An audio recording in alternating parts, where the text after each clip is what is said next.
যে খানকার সঙ্গে জড়িত, এ খানকা কোন দুনিয়াদার, কোন দুনিয়ার ব্যবসায়িক বাণিজ্যিক দায়িত্ব, দুনিয়ার কোন রাজা ধীরাজকে দেন না, আধ্যাত্মিক জগতে যারা রাজত্ব করেন এইরকম ব্যক্তিকে দেন। সদরুল আফাদিলের দরবার থেকে আমরা পেয়েছি ফেদায়া মিল্লাত রহমাতুল্লাহ আলাইহি। কেন?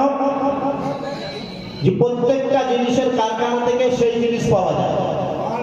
সাবানের কারখানা থেকে কি পাবেন বাবা? সাবান।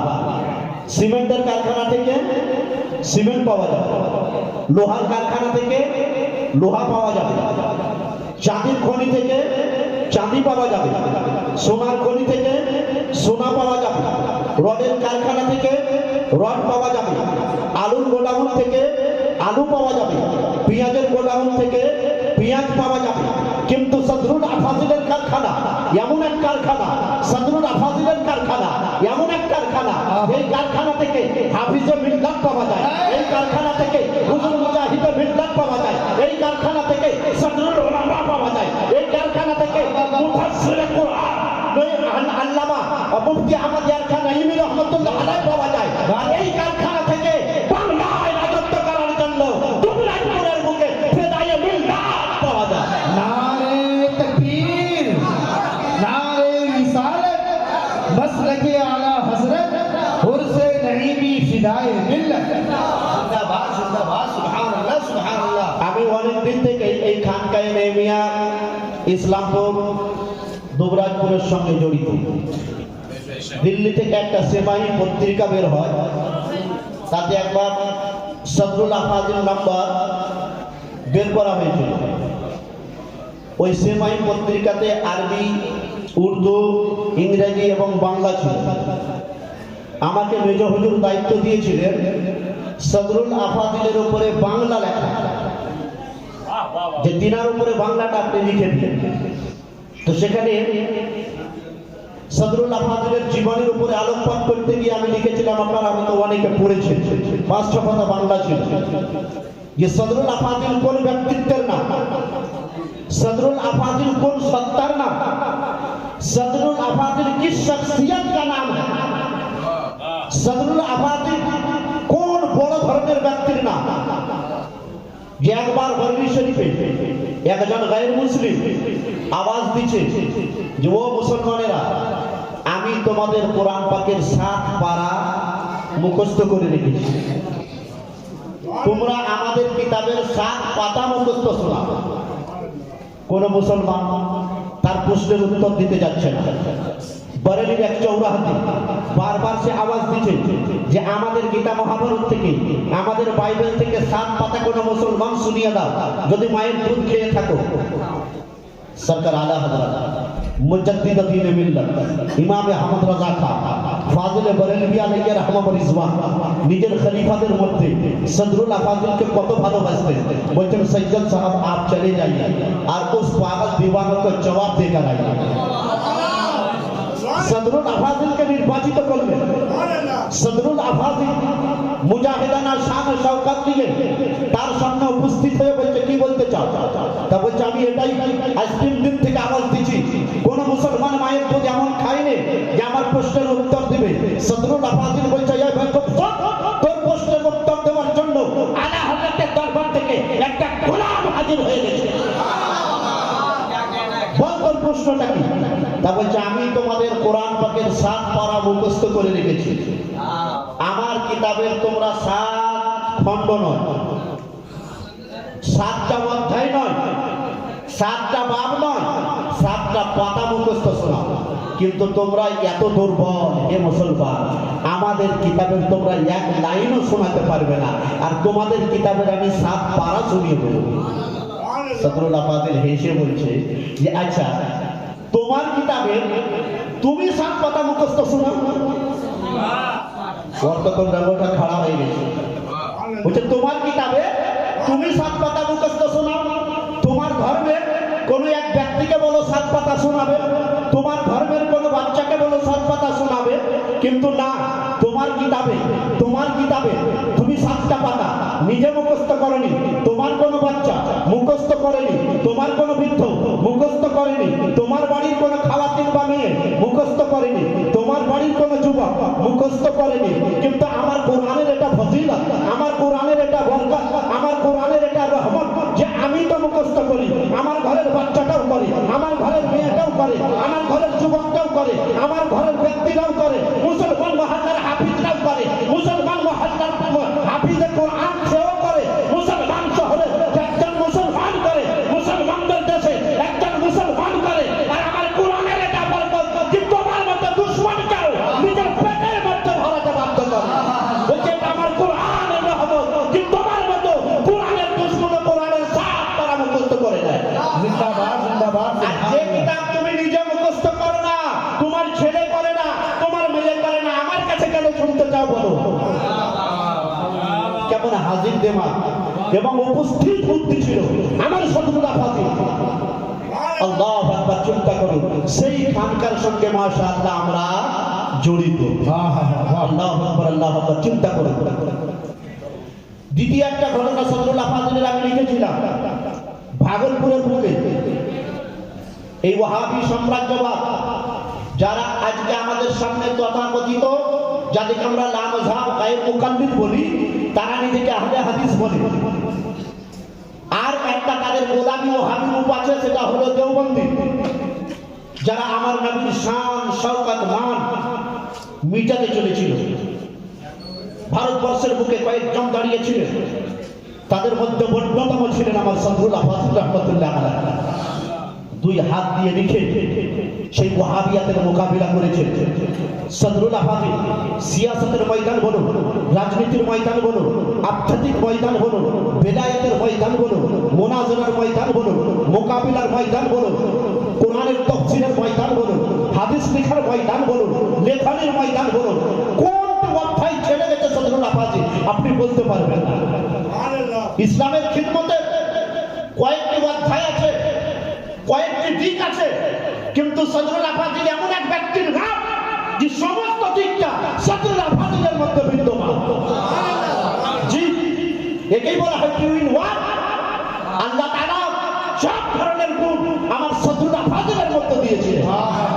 वाह वाह।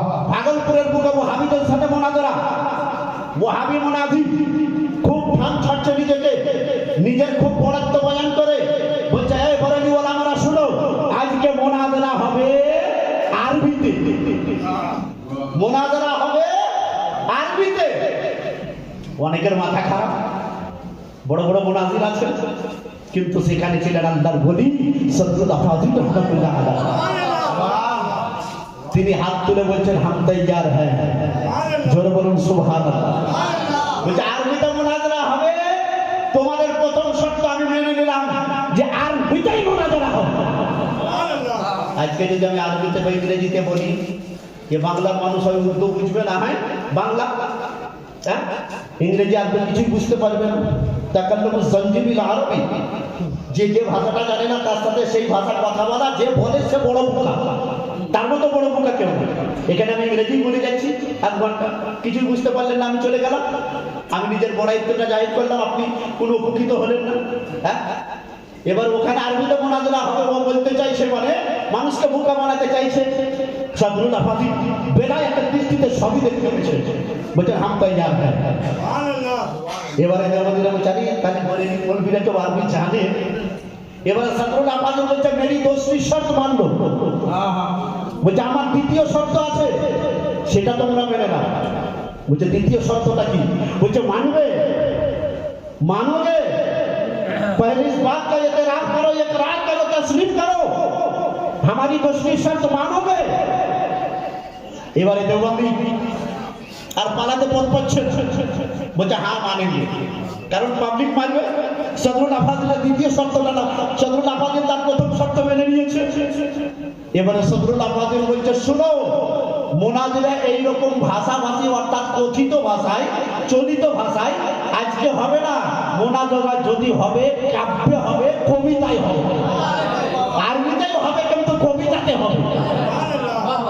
দেওবন্দি মৌলবীদের অবস্থা খারাপ, যে আরবি তো বলে নেবো যে কুম ইজলিস, মা ইসমকা এইগুলা তো বলে নেবো, কিন্তু কবিতাকে তোমার নামটা কি এটা বলতে পারবো না। সদরুল আফাজিল বলছে, এ দেওবন্দি জগৎ শোনো, এ নবীর দুশমনেরা শোনো, এ বলির দুশমনেরা শোনো, এ গাউসে পাকের দরবার থেকে, মদিনা থেকে রাসূলের পাক নিজের একটা গোলাম নাঈমুদ্দিন মুরাদাবাদীকে পাঠিয়েছে। এ নাঈমুদ্দিন মুরাদাবাদী শুধু আরবিতে নয়, আরে আরবি কবিতার মাধ্যমে মুরাদানা করবে। দেওবন্দিদের মাথা খারাপ, মাথা খারাপ। দ্বিতীয় শর্ত মানবো বলেছিল, বলছে দেওবন্দি বলো আব্দুল তাইয়ার হও, তৈরি আছো? ক্ষমতা তাদের বাবা আশরাফ আলী থানভী থেকে নিয়ে রশিদ আহমদ গাঙ্গুহি, কাসেম নানুতবি থেকে খলিল আহমদ আম্বেদকরি পেশাব করিয়ে যাবে, পায়খানা বেরিয়ে যাবে, এই আরবি কবিতাকে মুনাজারা করতে পারবে না। দেওবন্দিরা পালিয়ে গেল, সদরুল আফাজিলের কদম সবাই চলতে লাগলেন বিনা মুনাজারাতে। ভাগলপুরের বুকে আহলে সুন্নাত ওয়াল জামাতের জয় হয়েছিল সদরুল আফাজিলের দূরদৃষ্টির কারণে। জিন্দাবাদ জিন্দাবাদ। পরবর্তীতে একজন সুন্নি আলেম জিজ্ঞাসা করতে হলো, আপনি কি আরবি কবিতাতে পারতেন? বলছে শোনো, আমি পারতাম না, এ নাঈমুদ্দিন মুরাদাবাদীর কোনো ক্ষমতা নাই, কিন্তু নাঈমুদ্দিন মুরাদাবাদী যে ক্ষমতাটা পায়, সে পাওয়ার হাউস হলো মদিনাতুল মুনাওয়ারা। আমার হাতে হাসতে আমাকে বলতেন, বলতেন নাঈমুদ্দিন এইভাবে মুনাজারা করো, আর আমি মুনাজারা করতাম। যে ইয়ে ছিলেন আমার সদরুল আফাজিল রাহমাতুল্লাহ আলাইহি। ভারতবর্ষের মধ্যে কোরআনের সুরাকের তরজমা অনেক আছে, বাংলা ভাষায় বলুন, উর্দু ভাষায় বলুন। এখন অনেকে বলে যে আমি কোরআন পাকের মুফাসসির। বাংলা ভাষায় বাবা কত কোরআন শরীফ আছে? 4টা কোরআন শরীফ বাংলা ভাষার আমি রাখলাম, আর নিজেকে আমি একটু চেঞ্জ করে দিলাম, আমি নিয়াজ আহমদ কোরআন পাকের মুতারজিম হয়ে গেলাম। এটা বড় কথা নয়। এখন যদি অন্য কোনো নতুন ভাষাতে আমি কোরআন শরীফের তর্জমা করি, তবেই আমার জ্ঞান বিদ্যা পরিচয়টা জানা যাবে। হ্যাঁ, কোরআন পাকের বা মহামারা সহি তর্জমা ভারতবর্ষের বুকে সর্বপ্রথম কেউ যদি করেছে, তিনি আমার মুজাদ্দিদ ইমাম ইসলাম মুহাম্মদ আকায়ে নেমত মাদানাইল মুহিম্মদ ইমামে আহলে সুন্নাহ সারা জগৎ যাকে আলা হযরত বলে ইমাম আহমদ রাজা খান ফাদল বদলবি আলাইহি রাহমাতুল্লাহ রিজওয়ানের কানজুল ঈমান নামক তর্জমা। যে কানজুল ঈমান, কানজ মানে হলো খাজানা বা ভান্ডার, ঈমান মানে হলো ঈমান, ঈমানের ভান্ডার পাওয়া যায় বাড়ির দরবার থেকে। আর সেই কানজুল ঈমানের উপরে যে হাসিয়া বা টিকা আছে, তার নাম হলো খাজাইনুল ইরফান। তার নাম খাজাইনুল ইরফান।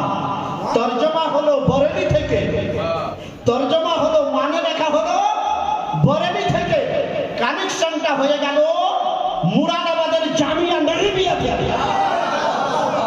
যে যে জায়গায় আপনি কানজুল ঈমান পাবেন, সেখানে সদরুল আফাজিলের কোরআন পাকের তাফসীর খাজাইনুল ইরফান পাবেন। ওলামায়ে আহলে সুন্নাহ সেই যুগের বড় বড় আলেমেরা খাজাইনুল ইরফানকে কোরআন পাকে, আজ কোরআন পাকে কানজুল ঈমানের তরজমা হাসিয়া বাড়িয়ে সদরুল আফাজিলকে কোন ব্যক্তিত্বের নাম, তার পরিচয়টা জগৎকে দিয়ে দিলেন। মুসলমান, তাই আমরা সেই মহান দরবার পেয়েছি, আর সেই দরবারের সাথে জড়িত। বুঝতে পেরেছেন? দড়ি যত শক্ত হয়, আমার ভাইজান হযরত আল্লামা মাওলানা মুআজ্জম হোসেন কালিমি দামাত বরকাতুহুল আলিয়া আমার আগে কিছুক্ষণ বললেন, খুব সুন্দর বলে গেলেন যে আলে রাসূল আলের উপরে বলছিল, আল্লাহু আকবার আল্লাহু আকবার। তার উপরে আমি একটা কথা বলি যে একটা দড়ি যত শক্ত হয়, সেই দড়ি ধরলে ততটা লাভ হয়। হ্যাঁ, পীরের মধ্যে যে শর্তগুলো থাকা দরকার, অর্থাৎ আলিম হওয়া, মুত্তাকি হওয়া, পরিষ্কার হওয়া, সিলসিলা ঠিক থাকা, 4টি শর্ত ওলামারা জানেন। পীরের মধ্যে 4টি শর্ত থাকা অবশ্যই জরুরি। পীরের বেটা বলে পীর হয়ে যাবে, এই যে আমাদের সমাজে আজকে যে ভুল প্রথা আছে, এটা ঠিক না। পীরের বেটা, তার মধ্যে যোগ্যতা নাই, তাকে পীর মানতে পারেন। হ্যাঁ, পীরের ছেলে তাকে সব মানতে হবে, সেটা আলাদা কথা। কিন্তু যোগ্যতা যদি না থাকে, পীরের ছেলে পীর হতে পারে না। যোগ্যতা থাকা দরকার। আর এই 4টি জিনিসের নাম হলো যোগ্যতা। তার আকীদা ঠিক হতে হবে, তার সিলসিলা যেন ঠিক থাকে, সে যেন মুত্তাকি পরিষ্কার হয়, এবং সে যেন আলেমের দ্বীন হয়। সদরুল আফাজুল রহমাতুল্লাহ আলাইহির খানকা বিভিন্ন জায়গায় আছে এবং আমাদের ইসলামপুর দৌরাজপুর পশ্চিম বাংলার বুকেও আছে। এই ঘরানা ফেদায়ে মিল্লাতের সমস্ত সাহেব জাদাকে দেখুন, আল্লাহু আকবার আল্লাহু আকবার, মাথা মুখ থেকে নিয়ে পা মোবারক পর্যন্ত দেখবেন কেমন আলে রাসূল, কেমন সদরুল আফাজুলের খানদান, কেমন সদরুল আফাজুলের নবীরা, একেবারে দেখতেই আপনি থাকবেন আল্লাহ আল্লাহ। আমাদের ঘরের ছেলেরা ঠিকমতো আলিফ বা তা সা পড়তে জানে না, আর এই ঘরের এক একটা ছেলে নয়, এই ঘরের সবাই যেন আলেমের দিন। বারবার জিন্দাবাদ, সুবহানাল্লাহ, সুবহানাল্লাহ। এই ঘরের ছেলেরা কেমন? আমরা বলি একটা ছেলেকে আলেম বানাবো, ফেদায়ে মিল্লাত রহমাতুল্লাহ আলাইহি সমস্ত ছেলেকে আলেম নয়, আরে উস্তাদুল ওলামা বানিয়ে দিয়ে দেবে, উস্তাদুল ওলামা বানিয়ে দিয়ে দেবে। আল্লাহু আকবার আল্লাহু আকবার। যারা আজকে আমাদের এই বাংলাকে ভালোবেসে এই জায়গায় খানকা বানিয়েছেন, আমরা তিনাদের বড় শুকরিয়া আদায় করি। তবে রাজরানি বিল্লাত ইসলাম, সুতরাং এই খানকা যে কত উঁচু পর্যায়ে, আমার বাংলা ভাষাভাষী মুসলমানকে আমি একটু বোঝালাম। তবে কোরআন পাকের যে আয়াতে কারিমা পড়েছি তার উপরে সংক্ষিপ্ত কিছু আলোচনা করি। তার আগে জোরে সোরে একবার দরুদ শরীফ পড়ুন। আল্লাহুম্মা সাইয়্যিদানা মাওলানা মুহাম্মদ ওয়া আলি সাইয়্যিদিনা মাওলানা। দয়াল নবী তুমি রহমতের নবী গো, তুমি হলে জান্নাতের সরদার। জোরে বলুন সুবহানাল্লাহ। দয়াল নবী নূরের নবী গো, তুমি হলে রহমতের ভান্ডার। দয়াল নবী নূরের নবী গো, তুমি হলে রহমতের ভান্ডার।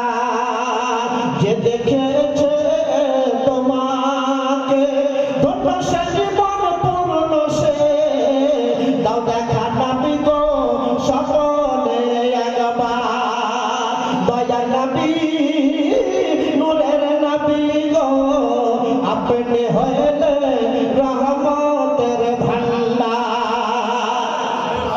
আল্লাহ পাক কোরআনে মুকদ্দাসের মধ্যে বলেন, ওয়া মা আরসালনাকা ইল্লা রাহমাতাল লিল আলামিন। হাবিব, হে আমার রাসূল, আপনাকে আমি সারা জগতের জন্য রহমত করে পাঠাই।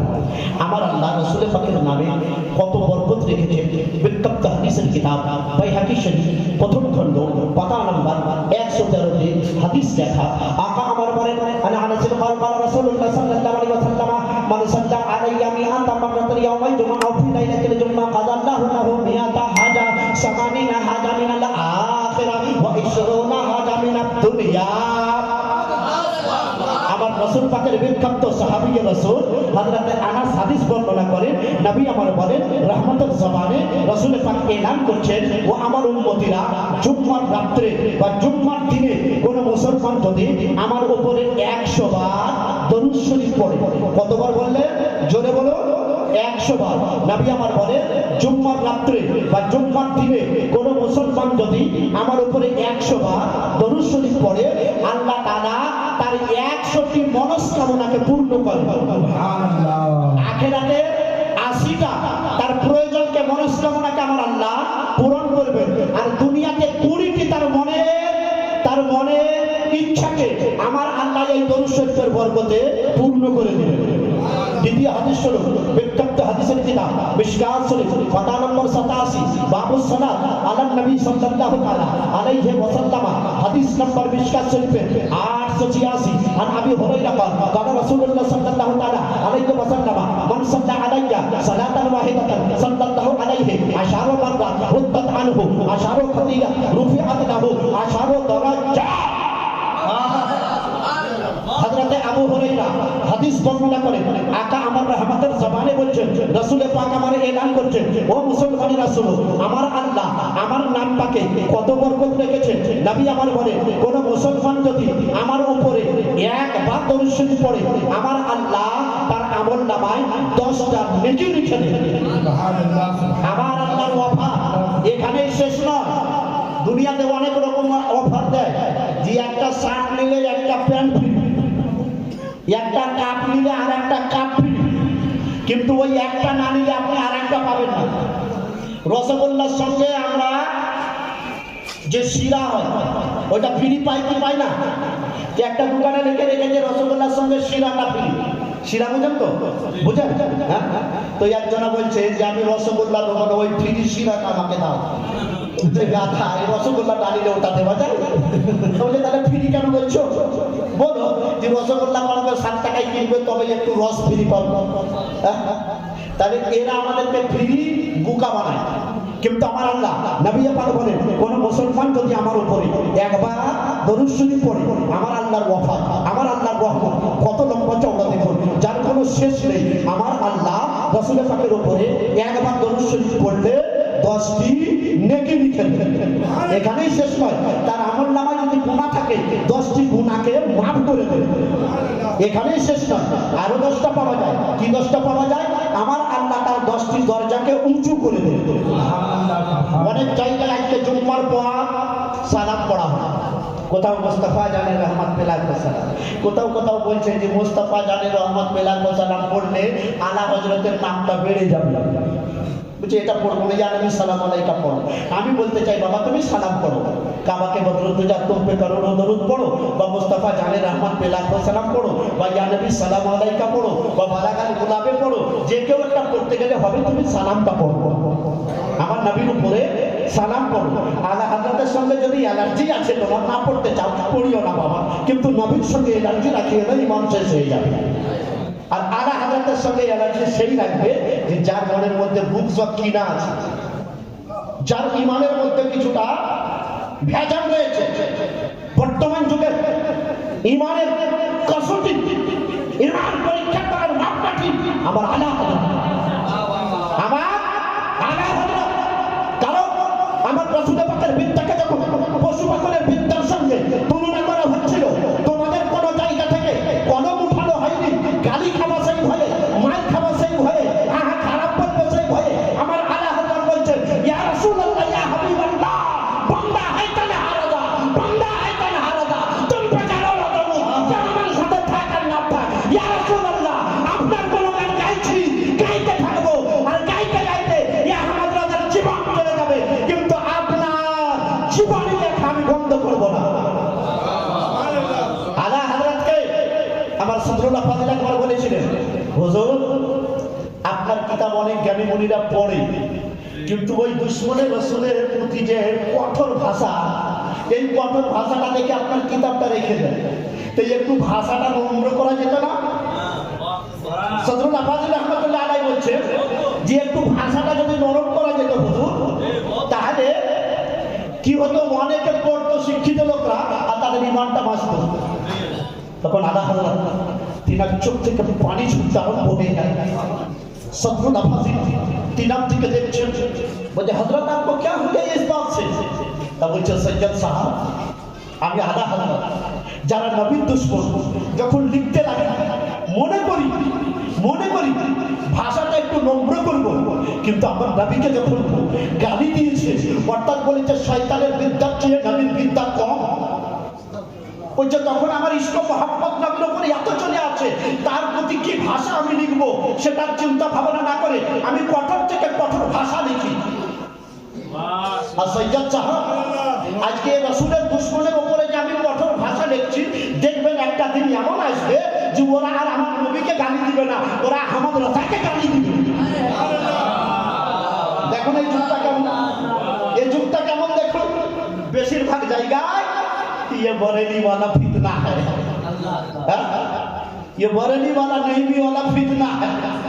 আলা হযরত কত গুরুবের সঙ্গে বলেছিলেন, বলছে সৈয়দ সাহেব আমি ওই রাসূলের দুশমনের জন্য কঠোর ভাষা এই কারণে লিখছি, ওদের কলমটা নবীর গোস্তাখিতে চলবে না।